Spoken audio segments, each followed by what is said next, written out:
Remember, guys, the establishment only wins if you let them win. This right here is case in point that populism is alive and well, and there isn't a whole hell of a lot of life left in the old establishment Republican Party. Liz Cheney, the unfuckable daughter of Dick Cheney, who left office with a 39% approval rating. Listen, Trump's going to be leaving with like a 48%, and that's going by Rasmussen. Okay, Rasmussen skews heavily Republican. No, they're actually fair. They're one of the few daily tracking polls, and even their election predictions were close, all things considered. Whereas everybody else, your fucking Quinnipiacs, your 538s, New York Times, all of those polls were crafting the narrative that Trump's going to be the president with the lowest approval rating when he leaves office for the first time. Now, let's get into this, and then we're going to take a look at the 2022 GOP members of the House who are very vulnerable in the Senate and in the House to be primaried.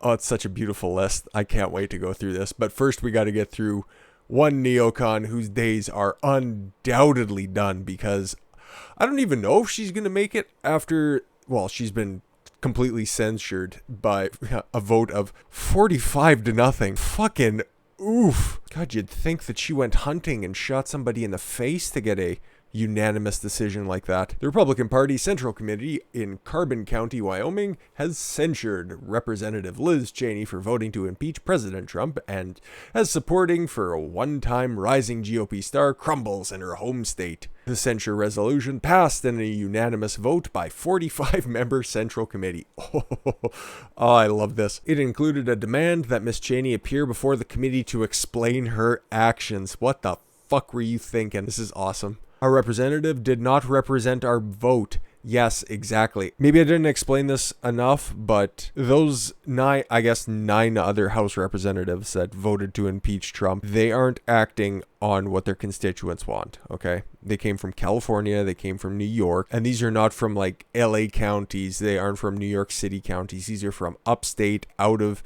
the big cities, where either they're populist in their base or they fucking hate what the Democrat Party has become. No, they were going on their own, my moral virtue. Like, we're going to get to one of the fucking Senate seats that are going to be up. Oh, my conscience wouldn't allow me to vote. Well, what is your representative? What does your constituents want to vote for? Yeah, it's not for impeachment. Representatives like Cheney here got the benefit of having Trump on the ticket. Okay, Wyoming's a very red state, but at the same time, people wouldn't have come out in mass if Trump wasn't on the ticket. Just take a look at what happened in the runoff in Georgia. 300,000 people sat at home because they didn't stand up for the president because Trump wasn't on the ticket.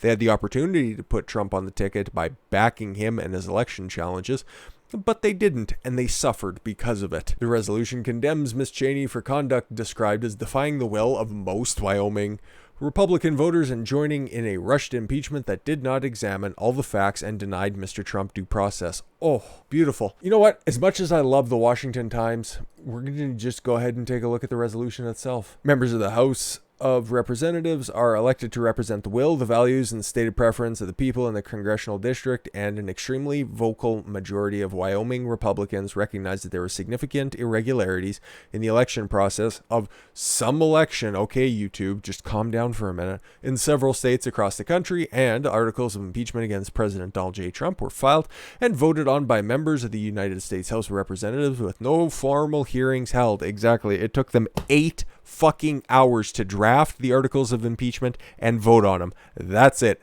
No formal hearings. No quantifiable evidence presented. Exactly. Oh, he said some mean things that we don't like. No witness sworn to give testimony and no right to cross-examine the accuser. Oh, don't worry. They'll get taken care of in the Senate after he's out of office. Fucking stupid. Representative Cheney ignored and violated caucus rules by disclosing her intent to join the Democrat Party proposed move for impeachment to the media prior to having any evidence presented to the body because she was mean to her. Oh, because President Trump was mean to her father's running mate by calling him the fucking war hawk that he is. Representative Cheney did vote in favor of the impeachment of President Donald Trump despite the lack of any formal hearing being held, evidence being presented, witnesses swearing. Yes, we already read that, or some variation of it. No evidence exists that President Trump has ever called for a violent This is a very based Democratic caucus. Democratic? Jesus. That's where her political aspirations live, if there are any. The Republican caucus here, very based, very good. It's another reason to move to Wyoming, man. See how far your fucking buck goes. And if there are any good, strong patriots or Republicans out there in the very expensive states, you know which ones those are. Feel free to see how far your money goes in Wyoming. Representative Cheney's new political allies on the left have continually called for violent uprisings and destruction of both personal and public property.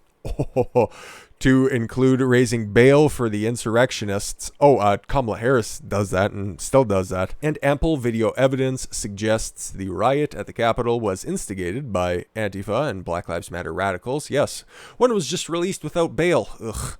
And FBI sources have revealed they have had evidence incursion was planned weeks in advance of the January 6th rally and the president's speech. Can we just keep this? Carbon County rules, okay? They've just documented everything that I've been saying, that smarter people than I have been saying as well. This is just a genius document. Cheney cast her vote without any quantifiable evidence of high crimes or misdemeanors, which is imperative if you're going to be trying a sitting member of any chamber of Congress, let alone the president, to be impeached. Liz Cheney was elected by a majority of Wyoming voters to represent the will, the values, and the stated preference of the majority of Wyoming voters, and voters of the state of Wyoming expressed their will, their values, and their stated preference in re-electing President Donald J. Trump by a larger margin and in greater numbers than those who re-elected Representative Cheney. Oh, this fucking fat bitch couldn't ride on those coattails now, could she? And he stood hard in a leadership role in the United States House of Representatives as House Republican Conference Chair, as well as a member of the House of Freedoms Caucus, yet by her actions has now put those roles in jeopardy by violating the spirit and extended posture of the Republican leader within those entities. But here's the resolution. Now, therefore, it will be resolved the Carbon County Republican Party does hereby censure United States Representative Liz Cheney of Wyoming for her actions on Wednesday. Oh, that Wednesday is just going to be so detrimental to Republicans going forward. Well, hopefully just these types of Republicans going forward, as those actions stand in contradiction to the quantifiable will of the majority of the electorate of Wyoming, and for devaluing the political influence of the state of Wyoming by voting in favor of a process that followed no known hearing process, provided no evidence to consider, called no witnesses to be sworn, and allowed none of the accusers to be questioned and the accused. It is further resolved the Carbon County Republican Party calls on Representative Liz Cheney to appear before this body at its next stated meeting to explain her actions to this body, the state Republican Party membership, and the entirety of the concerned Wyoming electorate. Oh, looks like Joey Corriente is going to be supplying the apple for this fucking upcoming pig roast. Lord have mercy. You'll love to see it. These midterms are going to be spicy. And let's take a look at the Senate elections, okay? Everybody's going to be up, and who is likely to be primaried and who is likely to lose their seat. There are a bunch of very interesting Senate seats, okay? First and foremost, we got to take a look at a Democrat and Mark Kelly's seat after he, just kind of walked into the Senate because Martha McSally didn't put up any fight whatsoever, and I think that's my weekly quota for shitting on Martha McSally. I will continue to do that because that bitch had no fucking backbone. Go from being a fighter pilot in the Middle East to just letting some fake fucking bald astronaut walk all over you. Disgusting. I expect that to flip back because if there are any states that's going to be sympathetic to brand new and more stringent rules on the electoral process, a lot of people are bringing up these different potential changes to the voting process. Arizona is going to be chief among them. That might be, and we also can't discount the fact that Ralph Warnock, the anti-Semitic preacher man down there in Georgia, yeah, he's going to be up again. So I think Georgians might have their fill by then. So outside of that, there are some interesting actors that are going to be up. Lisa Murkowski, it is sounding a lot like Sarah Palin's going to be coming out of retirement, and she might be primarying Lisa Murkowski, who initially ran as an independent and then ran for a second time as a Republican, and nobody likes her whatsoever. So I fully expect her to get primaried at some level. John Boozman, I don't know enough about him. Marco fucking Rubio, that dude is in deep shit because he is an establishment type in a very, very, very red an increasingly more populistic state. That dude really didn't stick up for anything that Trump did over the past 4 years. The last time I heard from him, he was being called Little Marco and didn't do a goddamn thing outside of that. So it all depends, but there's probably going to be a big push for him to be primaried. Then you got Chuck Grassley, who's probably going to be either retiring, he might not even run again, but yeah, he's definitely on the outs. Rand Paul's kind of walking back his stuff, so, and yeah, for the most part, outside of not wanting to vote to contest the electoral count, or the electoral vote count, initially, where Cruz and Hawley stood up because libertarian reasons, but for the most part, he's, you know, pretty good. Langford should be good. Pat Toomey, fuck off. Tim Scott and John Thune. There's rumblings that Kristi Noem, the governor of South Dakota, could be the one to primary John Thune. Really hard to say his name, probably because he's such a douchebag, but, and because he's de facto like what, this number 2 or number 3 in line behind Mitch McConnell. Getting him out of there would be one hell of a good coup for the populist movement, so you'd love to see that. And then Ron Johnson can just go fly a kite, if I may be so bold. That's another one of those rhinos. So if I was to hazard a guess, there's a good chance that a couple of these seats flip, because you can see the margin of victory. New Hampshire just went from a completely Democratic Congress to a completely Republican Congress in 2020. Weird how you lose the presidentship, but you keep making these gains at the different state levels, and then in the House and the Senate. It's weird, huh? It's weird how that works. But yeah, Maggie Hassan, I haven't heard anything that she's done. Chuck Schumer is safe as fuck. Like, look at these margins of victories by some of these guys. North Dakota, John Hoeven, fucking 61.5%. Why'd they even bother running a Democrat? And yeah, Chuck Schumer's going to be safe until the end of time, until he absolutely just disintegrates into dust. Mike Lee, half-ass good. I expect him to kick it around, and yeah, 41%. But yeah, if we're looking for anything to flip, Mark Kelly, definitely. And I hope Kelly Ward runs against him, because that lady needs to be rewarded for everything that she's been doing on social media, if nothing else. And Ralph Warnock, buddy, you are going to get challenged like a motherfucker. And Tammy Duckworth's seat is going to be up too, and it's not going to be her who's going to be running as the incumbent, because she has a position waiting for Biden's cabinet at some level. I forget what it is. It's something similar to what Gretchen Whitmer has on her plate as well. But that's what's going on in the Senate, and Kamala Harris's seat's going to be up at California, and it's one of her surrogates, one of Gavin Newsom's appointees. So as much as I'd like to think that that one's in play, because there's a lot of movement in California, highly unlikely. So all in all, there are 34 seats up for grabs in 2022. 24 of them are Republican. 20 of them are Republican, 14 of them are Democrats. A lot of them are safe Republican seats, so it's going to be a lot coming down to what happens in the primaries and how many of those can flip back to the red side, if that party's even worth saving by 2022, because 2022 is going to be the indictment of the future of the Republican Party. Does it vanish under the old establishment rule, or does it embrace the policies that were made it successful, made it relevant, brought it back from the depths of the Bush years? We'll see. This is all fairly early, but it's important to take a look at all of these very small margins of victory, because there's a bunch of safe seats up there, but then there's also a bunch that could flip. Now, we'll probably save the House races for a closer date, okay, once all the primaries start opening up there, because everybody's up for election, because, of course, 2-year term limits, or 2-year terms in the House, even though I'd love to see term limits enacted there, but that's just how the cookie crumbles. So it would be, yeah, a 3-hour-long video if we were to go through everybody there, but I think you guys kind of know the players that are down there in the House and who should be primaried. But another one that's very significant, and a couple of races, 36 gubernatorial seats. It's weird how you have to pluralize governor, but there's a lot of movement here and a lot of opportunity to be primaried or to potentially flip some houses on both sides, really. Like, Arizona's going to be getting a new governor regardless, okay? Ducey's term limited out, and the dude's fucking dead in the water after the shit that he pulled over the election. So Gavin Newsom, please put somebody competent up against him, because that dude is going to be as vulnerable as a motherfucker. He has pissed everybody off in California. Ron DeSantis, that dude should fucking steamroll whoever the Democrats put in front of him. And there's no chance that dude gets primaried. If it is, it's going to be by one of those Project Lincoln types, or Lincoln Project types, if that little Ponzi scheme is even around, because, whew, that's another story for another day. But boy, do they like to keep the charitable contributions within the family.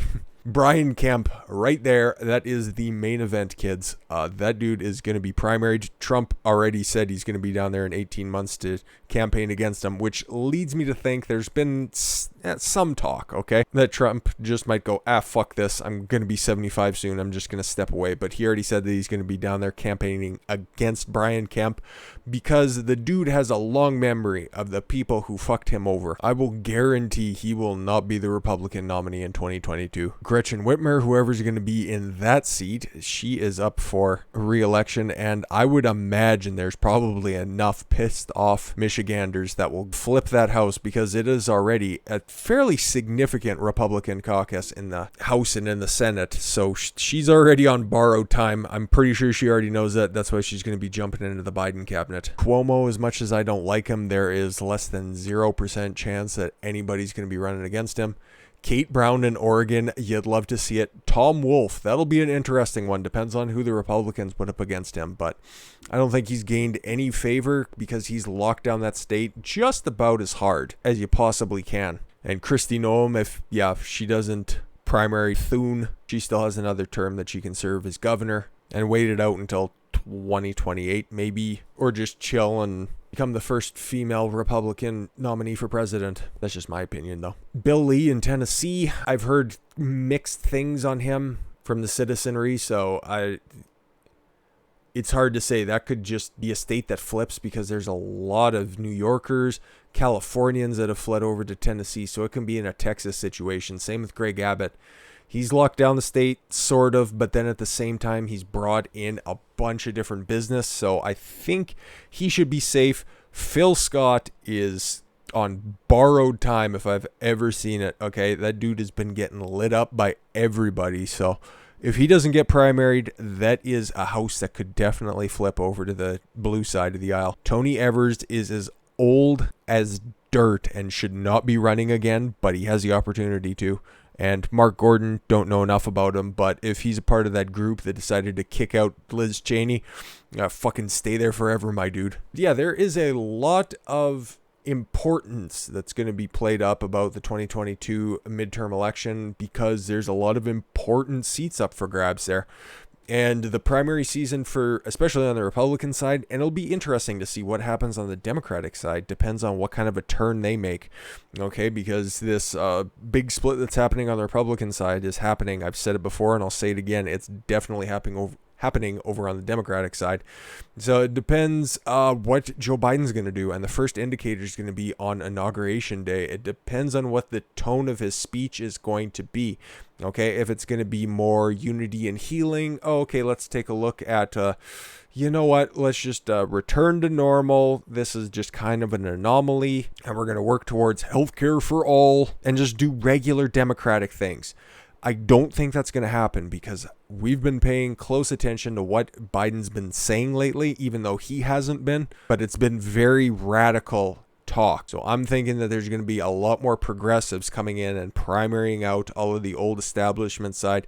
Meanwhile, Joe Biden's just going to be cruising about the White House and doing Homer Simpson spins on the floor of the Oval Office. Meanwhile, everybody else is pulling the strings behind the scenes, making the Democratic Party more radical by the day. But at the end of the day, the federal government only can do so much. That's why we wanted to cover gubernatorial races as well, because all of the change that's going to happen to affect the federal government, to affect 2024, starts with the governors, works its way down to the House, because there are so many trifectas around there, meaning that the governor, Senate, and the House are all of one party, and there is a significant amount, and one flipped over to the Republicans this time, and that was, weirdly enough, New Hampshire. So if we want to avoid the goat fuck that just happened, 2022 is when we can ensure that doesn't happen again. So that's a way too early look at what's going to happen at the midterms, and it all depends on what T-Money wants to do, who he's going to go out there and promote, and what all of the supporting cast and characters who have been loyal to him want to do as well. So there's a quick look for you guys, and once again, press F for Liz Cheney. I thank you all very much for the gift of your time. I've been Don Consuelo. I want you to follow your gut and get after it. Take care, everyone.